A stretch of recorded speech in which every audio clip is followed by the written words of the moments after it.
So today we are going to talk about the righteousness of God. I didn't say holiness. I said the righteousness of God. How many of you were born, and when you were born, then your mother gave you life? How many of you? So as soon as you were born, they took you to the hospital and then they injected life into your body. How many of you? No. You came with life, isn't it? When you're born, you are alive. Sorry to those who were born and they're not alive. But if anybody hearing me, that means you are alive. And you were born at a point. And when you were born, Jesus, when you were born, you were given life the same way. Bible says in John chapter 3, verse 3. John chapter 3, verses 1 to 4, New King James Version. There was a man of the Pharisees named Nicodemus, a ruler of the Jews.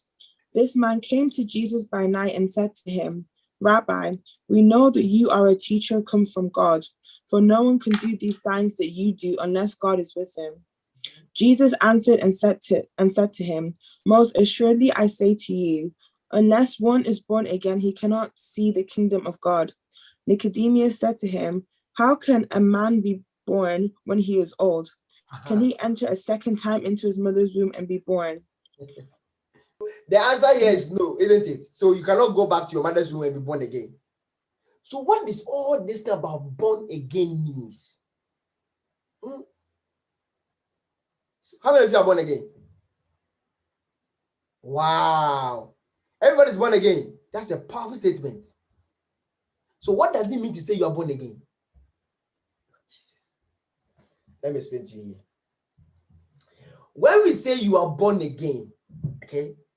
When we say you are born again, it means that you have the life, the eternal life of God in you. That makes you a Christian. That makes you not to die. You cannot die. When a person dies, Bible calls it, you are sleeping. The reason why they call it death is that you have you have translated, or you have done a transit from one destination to a different destination. So the soul of your body, or the soul inside you, leaves the body and goes. So this body, which is clay made from the dust, from the ground, it must go back to its place. Have you not realized that when people die, they tell them that he's going home? Have you not thought about that? That he's going home. Have you sat down to think that going home, where is the home? If the unbeliever said that he's going home, if the unbeliever, when they die, they want pastors to come and bury them, have you realized that, oh, he's going to rest in peace? But who told you that when people die, they're going to rest in peace? So where is the home is going? So when you get born again, it's a journey Jesus put you on. There are things you must know as you're on the journey. One of the things you know is the good job Jesus did, which is called, and he gave it to you as a gift. So what is righteousness? Until you have, write this down. Until you have a good understanding of righteousness, you cannot live a true Christian life. Until you have a very good understanding about the righteousness of God, you cannot even be a good Christian. And you can't live the Christian life. So one thing you must know is that righteousness is a gift. So if it's a gift, that means you did nothing, or you didn't do any work for it. It was given to you as a gift. Because why should God even give you righteousness? Because one, God, the nature of God. When we say God, what it means that the nature of God, the nature, for example, if I ask somebody here, how many of you are ladies here? Did you have to think about, am I a lady or not? Mommy, do you think I'm a lady or not? Is that what you did? Did you ask your mom right now? No. Your nature makes you a woman or a lady. It's there. So the nature of God is righteousness. It's not like God is righteous. No. The nature, it means that the character of God cannot be questioned or is unquestionable. The reason why we say God is because you cannot understand righteousness if you don't know who is giving the righteousness to you. You can't, because this righteousness is not your works. I'm not talking about holiness here. Okay, so this righteousness is not your job. It's somebody who has done the job and has given it to you. It's called imputed righteousness or synthetic righteousness. Oh, Pastor, what is all this imputed and synthetic? I'm not feeling well. Can you please pray for me? How many days have you not been feeling well and this is not going? Bible says that you shall know the truth, and the truth shall set you free. Bible says that in Romans chapter what? 10 verse 11, 10 verse 11. It says that he who believes in the Lord Jesus Christ shall never be put to shame. So actually, not being put to shame is not all the time standing and praying. It's about knowing the journey, the good job Christ has done for you. Until you get this understanding, you will struggle to be a Christian. That's why you think in your mind that you are a bad Christian. That's why you think that you are a sinner. That's why you think that even though you have been a Christian for 15 good years, you still go to God and ask for forgiveness. Do you know why? Because the things Christ has done for you, you are rather going about asking him. How many of you have got car insurance? Please, if you don't have one, don't listen to it because we don't want any problem here. If you have insurance, okay, if you have car insurance, and for example, the car has an accident, do you have to now be crying to your neighbors? Number one, number two, please, can you help me with insurance? Please, my car is broken down. People help me. Do you go on internet advertise yourself that you need help? No. What do you need? You need the insurance policy number, isn't it? You just need the policy number to activate the insurance. You need what? The policy number. So instead of you thinking about your bad nature that you are still crying to God every day, go for the policy number. But the problem here is many people do not want gold for the policy number. The policy number is what I'm teaching you. What has Christ done for me when I said I'm born again?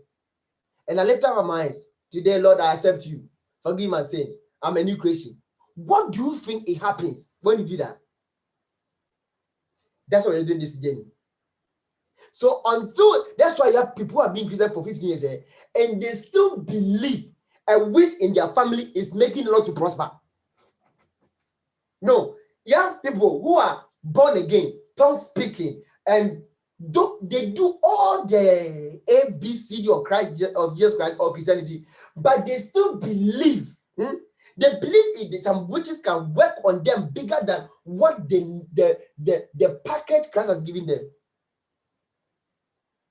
When you get born again, Jesus, that's why salvation, I told you, it is not free. Because if I give you a pen, I give it for free, but I expect you to go and use the pen to write the exams to pass. So God gives us responsibility, even though He has given us free what? Salvation. So the salvation He has given us, it comes with works. That's why Jesus says that work out your own salvation. So it's not enough just to get born again. That's why people say that, I don't have time to serve God. I'm busy. I'm doing this. Because you know why? It's selfishness. You can't read this now. You cannot know righteousness until you know God. So actually, Jesus didn't give righteousness to what? Christians. Yeah. He gave it to sinners. Whilst we were still in sin, Christ came to die for us. So righteousness was not given to holy people. Have you ever seen anybody who is not well and say, I'm going for injection because I have headache? No. Injection is given to people who are sick. So Jesus Christ gave you righteousness. The righteousness of God is the nature of God that defines His character and ways. So when we say righteousness is the nature, that means God's nature is righteousness, or right, or rightness. That's old English anyway. Okay, don't write righteous in your essay. You will fail. So the rightness of God, or the right standing of God, is the nature of him and his ways of doing things. The nature, the attribute, the characteristics of God. And his ways of doing things. That means God cannot lie. That means God cannot change. That means his promise over your life cannot be broken. That's why if God says you are blessed, you are blessed. If God says you are blessed, you are blessed. If God says you shall be the head and not the tail, you shall be the head and not the tail. That God doesn't change, is we human beings that will change. So it's his nature, because until I take you back to the nature of God, you will not appreciate what I said. You think you have to work for it, you have to fast for it, you have to pray for it, you have to sing song for it. You don't have to do that. You have to know that the person has abundance of righteousness, and he said that these human beings I've created, they are struggling to live according to my standard. So God was sitting there one day and said that no, the people are struggling to get to me. So what did God do? God said that, let me impute righteousness, because guess what, something? Do you think God is against you because you sin? No. Don't forget this statement. God is not against you because you sin. He's against you because your nature is sinful. That's it. Your nature as a human being born is nature of sin. So you don't have to go and sin for God to be against you. You were born one. So it says that Romans chapter 3 verse 23. Don't forget this one. So God found out that human beings were struggling to obey him like we do sometimes. So it says that I will give them imputed righteousness. Why? Because you did nothing wrong to be born sin. No, your nature from your ancestors is nature of sin. The same way you did nothing to be sinful, Christ Jesus came and said that, well, I'm going to give these people some righteousness because they must approach me and I must also listen to them. Therefore, because of our sinful nature, let me give them righteousness. Let me put something on them that when they appear before me in prayers, I will accept them. So I told you last week or a few days ago that, guess what? In Romans chapter 8 verse 11, it's talking about if the spirit of him, Christ that raised, the spirit that went to the grave and raised Jesus from the grave, if that spirit is really, really true, Bible says that the same spirit will therefore what? Quicken your what? Your mortal body. Okay? This spirit will do what? It will quicken your mortal body. And when it quickens your mortal body, guess what? You will now have what? The imputed righteousness. Can somebody give me a wave that, Lord, thank you for the journey of righteousness? Look at your face. Imagine. Look at this time the things you did last week.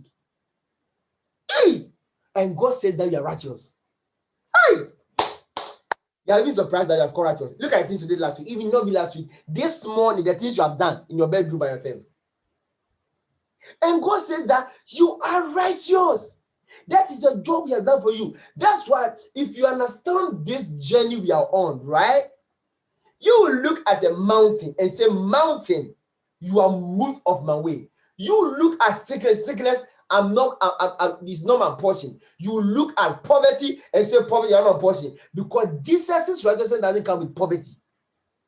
So look at something here. This attribute of Jesus Christ, or the nature of Christ, when it's imputed, so you just write the word imputation or imputed. You write somewhere there, we come there.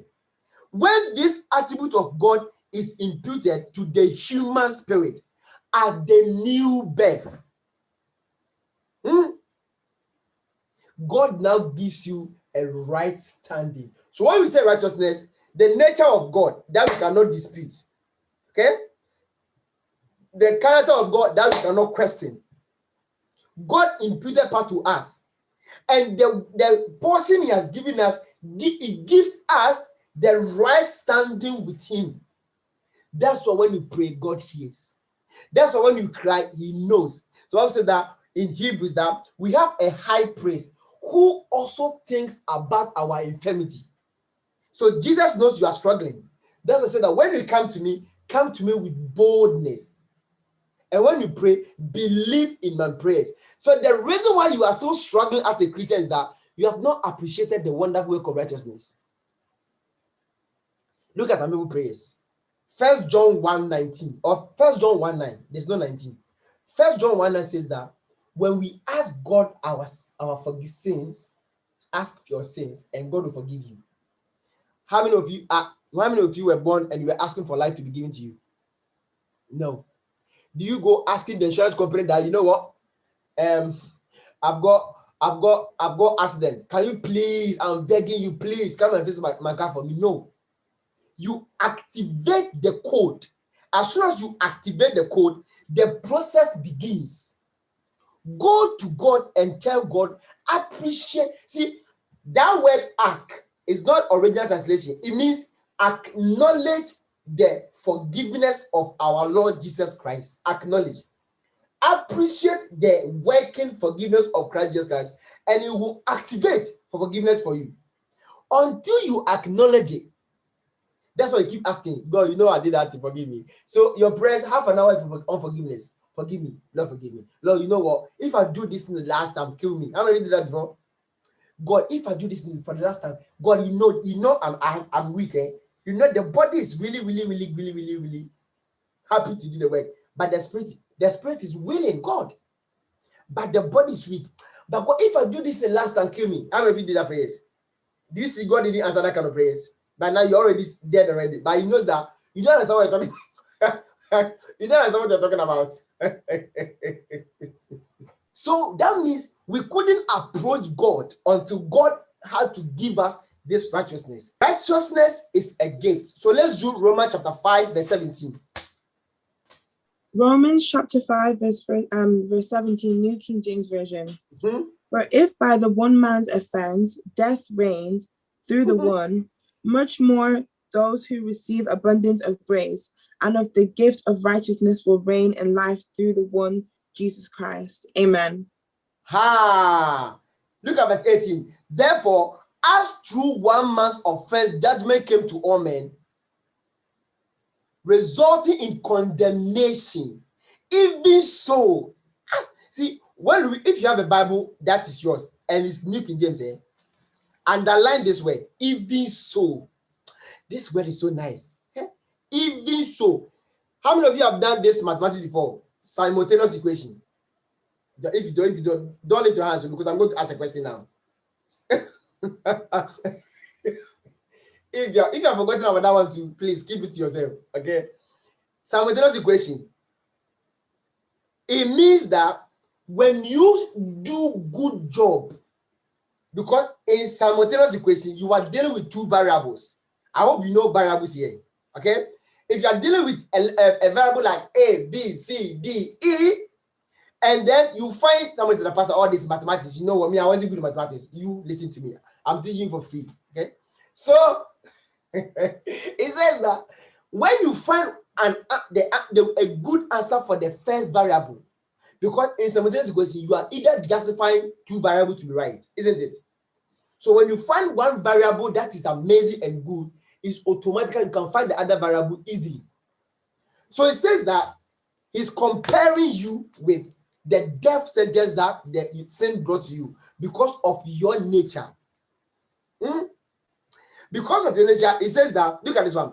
Verse 18 says that, therefore, as through one man's offense, judgment came to all men, resulting in condemnation. Even so, through one man's righteousness, act of freedom came to all men. So the even so is saying that is the balancing equation here.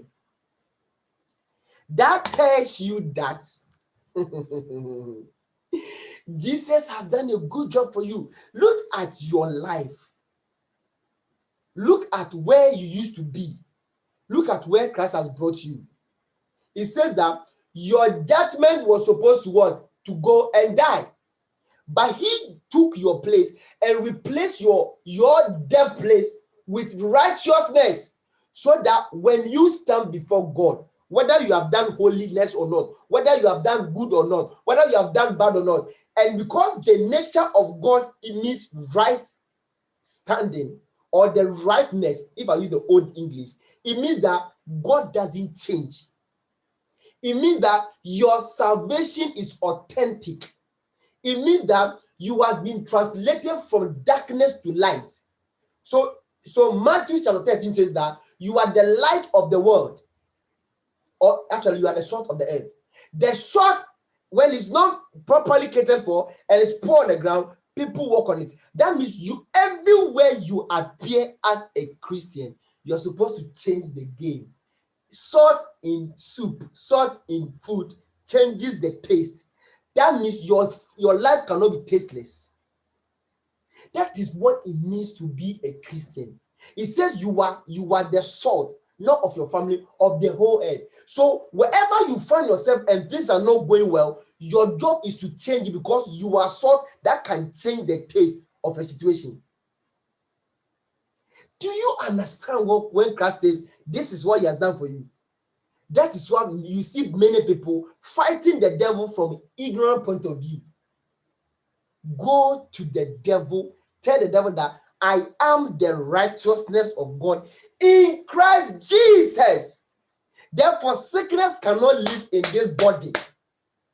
Then the devil sees that your prayer life have changed now. You are actually quoting the job Christ has done for you against me. The devil leaves your body. Crying for prayers doesn't change it. No. You are crying the whole night for God to change the situation.